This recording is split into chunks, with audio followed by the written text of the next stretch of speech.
최근 아이폰 17에 대한 여러 가지 소식이 많이 나오고 있는데요.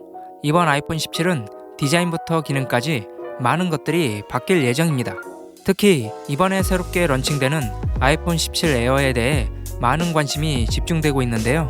그렇다면 아이폰 17 시리즈는 과연 어떤 기능과 스펙으로 출시될지 지금 저와 같이 알아보시죠.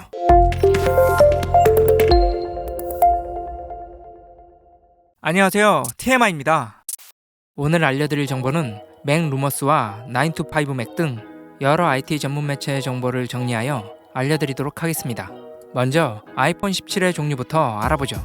아이폰 17의 기본 모델은 6.1인치이고 새로운 에어 모델은 6.6인치, 프로 모델은 6.3인치, 프로 맥스는 6.9인치로 이렇게 아이폰 17은 총 4가지의 화면 크기를 가지고 있는데요. 이번 아이폰 17의 기본 모델과 프로 모델들은 전작과 똑같은 화면 크기이나 새로운 아이폰 17 에어는 6.6인치로 예전 플러스를 대체하는 제품입니다. 애플은 아이폰의 4가지의 모델 중 유독 판매량이 낮았던 플러스를 정리하고 새로운 에어를 투입했는데요. 그럼 이 아이폰 17 에어에 대해 더 자세히 알아보죠. 이번엔 아이폰 17 에어를 알아보겠습니다. 아이폰 17 에어는 5.5mm의 두께로 이는 아이폰 역사상 가장 얇았었던 아이폰 6보다도 더 얇은 두께입니다. 그동안 성능을 위해 희생되었던 두께를 이번엔 작정하고 얇게 만든 것이죠. 물론 이렇게 얇은 만큼 희생된 부분도 있는데요. 현재까지 유출된 정보에 의하면 아이폰 17 에어는 초광각이나 망원이 없는 4800만 화소의 광각 카메라 한 개만 탑재될 것으로 보입니다. 따라서 아이폰 17 에어는 평소에 광각 카메라만 쓰시는 분이거나 카메라를 잘 안 쓰시는 분들에게 어울린다고 보시면 되겠습니다. 또한 이번 아이폰 17 시리즈 모두 카메라 디자인이 바뀔 예정인데요. 이 부분에 대해 좀 더 자세히 알아보죠. 이번 아이폰 17 시리즈는 구글의 픽셀 A처럼 뒷면 상단에 가로 형태의 카메라 섬이 생길 예정인데요.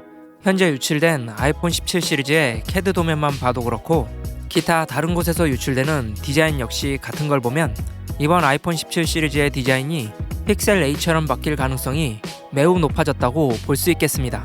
만약 아이폰 17 시리즈가 이런 디자인으로 바뀐다면 아이폰 11 이후 6년 만에 대대적인 디자인의 변화가 생긴다고 볼 수 있는데요. 물론 디자인에 대한 정확한 느낌은 실물을 봐야 알겠지만 당장 유출된 아이폰 17의 캐드 디자인만 놓고 보았을 땐 그렇게 좋은 디자인이라고 보긴 힘들 것 같습니다. 이번엔 화면 주사율에 대해 알아보죠. 화면 주사율이란 1초당 보여주는 화면의 개수인데요. 이 숫자가 높을수록 보다 부드럽게 화면이 재생됩니다. 이번 아이폰 17 시리즈는 모두 1초당 120번의 화면을 보여주는 120Hz 화면 주사율을 지원할 예정인데요. 기존 아이폰은 프로 모델들만 120Hz를 지원하고 나머지 일반과 플러스 모델에는 60Hz의 화면 주사율을 지원해서 매우 아쉬웠었죠. 하지만 이번 아이폰 17 시리즈에선 일반과 에어 모두 120Hz 화면 주사율을 지원할 예정입니다. 따라서 120Hz 화면 주사율을 사용하려면 울며 겨자 먹기로 더 비싼 프로 모델을 사야 했던 분들에게는 아주 좋은 소식이라고 볼 수 있겠습니다. 이번엔 망원 센서에 대해 알아보죠.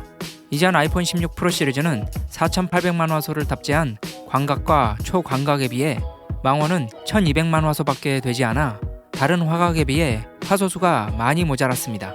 하지만 이번 아이폰 17 프로 시리즈의 망원은 4800만 화소로 업그레이드 되면서 드디어 후면에 있는 모든 카메라의 화소수가 동일해졌습니다. 또한 이렇게 고화소의 망원 카메라가 탑재되면 5배 줌의 기본 화질도 좋아지지만 5배 이상의 디지털 줌으로 확대를 해도 기존의 저화소의 망원보다 더욱 좋은 화질로 촬영을 할 수 있게 되는 것이죠. 만약 망원 카메라를 많이 사용하시는 분이라면 이번 아이폰 17 프로 시리즈의 구매를 고려해 보시는 게 좋을 것 같습니다. 이번 아이폰 17은 망원뿐만 아니라 전면 카메라의 화소수도 높아질 예정인데요. 기존 아이폰 시리즈의 전면 카메라의 화소수는 1200만 화소였으나 이번 아이폰 17 시리즈는 모두 2400만 화소가 될 예정입니다. 따라서 기존 아이폰보다 더 디테일 있는 자신의 모습을 찍을 수 있게 되었는데요. 하지만 디테일이 좋아질수록 만족도가 떨어지는 게 셀카인데 이게 과연 좋은 일인지는 추후에 발매될 아이폰 17을 써봐야 알 수 있을 것 같습니다. 이번엔 아이폰 17의 칩셋을 살펴보도록 하죠. 아이폰 17의 일반과 에어 모델은 A19 칩셋이 탑재되고 프로와 프로 맥스 모델은 A19 프로 칩셋이 탑재될 예정인데요. A19 프로가 A19 칩셋보다 그래픽 성능이 조금 더 좋을 것으로 추측됩니다. 따라서 게임 프레임에 아주 민감하신 분이 아니라면 일반적인 용도에는 큰 성능 차이 없이 사용하실 수 있을 것으로 보입니다. 하지만 새로운 에어에 프로 칩셋이 탑재되지 않은 게 좀 아쉬운 부분이라고 볼 수 있겠습니다. 이번엔 램과 저장 용량을 알아보죠. 이번 아이폰 17의 기본 모델과 에어 모델은 8기가의 램 용량이고 프로 시리즈는 전작보다 4기가 늘어난 12기가의 램 용량을 탑재할 예정입니다. 이렇게 프로 시리즈의 램 용량을 늘린 이유는 애플 AI를 빠르게 처리하기 위한 것인데요. 아이폰 17 시리즈 역시 전작에 이어 애플 AI를 필두로 홍보할 것으로 보입니다. 헌데 기본 모델과 에어 모델도 AI가 마케팅 포인트인데 램 용량이 12기가가 아닌 것은 다소 아쉽다고 볼 수 있겠습니다. 또한 전작은 프로맥스만 기본 저장 용량이 256기가이고 프로는 128기가가 기본 저장 용량이었었는데요. 이번에는 프로 역시 256기가가 기본 저장 용량이 될 것으로 예측됩니다. 허나 프로의 기본 저장 용량이 256기가가 되면서 가격도 기존의 256기가에 맞춰져서 결국의 가격이 인상될 것으로 보입니다. 지금까지 아이폰 17에 대해 알아봤는데요. 이번 아이폰 17은 새로운 에어 모델을 투입하고 카메라 디자인까지 상당히 많은 것들이 바뀔 것으로 보입니다. 이러한 변화는 한동안 정체되었던 아이폰 시리즈의 활기를 넣기 위한 묘책으로 보이는데요. 특히나 변경된 카메라 디자인이 기존 소비자들에게 얼마나 어필할 수 있을지 궁금하지 않을 수 없습니다. 또한 애플의 야심작인 새로운 에어 모델이 무난히 안착하여 플러스 모델을 대체할지 아니면 아이폰 16이처럼 단순히 기능이 빠진 고가 모델이 될지 앞으로의 결말이 궁금해지는데요. 저 또한 아이폰 17 시리즈의 행보가 궁금한 만큼 추후 새로운 소식이 있다면 빠르게 알려드릴 수 있도록 하겠습니다. 오늘 영상은 여기까지입니다. 도움이 되셨다면 좋아요와 구독 그리고 댓글까지 부탁드립니다. 행복한 하루 되세요.